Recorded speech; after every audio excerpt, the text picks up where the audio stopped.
Hello guys, কেমন আছো সবাই? আশা করি খুব ভালো আছো। আমিও খুব ভালো আছি। তবে আজকে একটু মন খারাপ নিয়েই বাড়ি ফিরতে হচ্ছে। বেশ কিছুদিন হলো আমি কলকাতায় ফিরেছিলাম। মা বাবা, ফ্যামিলি, বন্ধুবান্ধব সবার সাথে খুব ভালো টাইম কাটিয়েছি।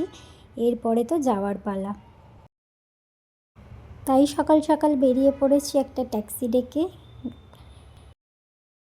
গন্তব্য আবার সেই পুরনো জায়গা হায়দ্রাবাদ।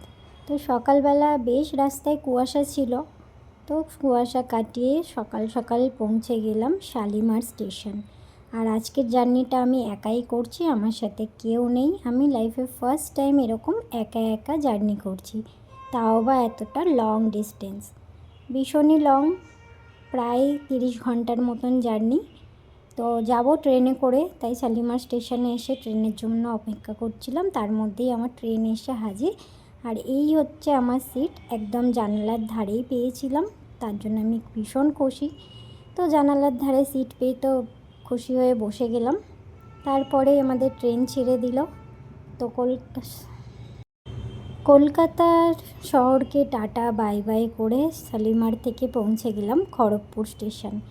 এটাই হচ্ছে আমাদের ওয়েস্ট বেঙ্গলের লাস্ট স্টপেজ বলতে পারো, যেখানে ট্রেন দাঁড়িয়েছিল। তারপরে উড়িষ্যার বর্ডার ক্রস করে উড়িষ্যার স্টপেজ ছিল আর কি। তো যাই হোক, বাইরের দৃশ্য দেখতে দেখতে অনেকটা মন খারাপ নিয়ে পৌঁছে গেলাম। তো তোমাদের সবাইকে বলবো, যে আমার ভিডিওটা দেখছো প্লিজ চ্যানেলটাকে সাবস্ক্রাইব করে দিও, ভালো লাগলে একটা লাইক করে। বাইরের দৃশ্যটা ভীষণই ভালো লাগছিল। তখন সকাল সকালে ছিল, মানে আমি বেরিয়েছি সকালবেলা। তো চারিদিকের মাঠ ঘাট রাস্তা সব দেখতে দেখতে পৌঁছে গেলাম প্রায় নিজের গন্তব্যের অর্ধেকটা রাস্তা। তার মধ্যেই বিকেল হয়ে গেছিলো, সাথে 1 কাপ চা নিয়ে নিয়েছিলাম। আর আমি ট্রেনে জার্নি করলে দুধ চাটা খাই না, তাই র চা নিয়ে নিয়েছিলাম। আর জানলার পাশে বসে বসে বাইরের দৃশ্য দেখছিলাম, সাথে 1 কাপ গরম চা। তার মধ্যেই দেখি সন্ধে প্রায় নেমে পড়েছে। আর সন্ধ্যের সময় পাহাড়ের কোল থেকে যখন সূর্যাস্ত হচ্ছিল, ভীষণ সুন্দর লাগছিল।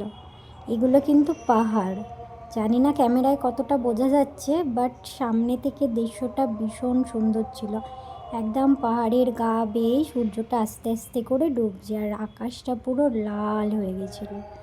তো দেখতে খুব ভালোই লাগছিল।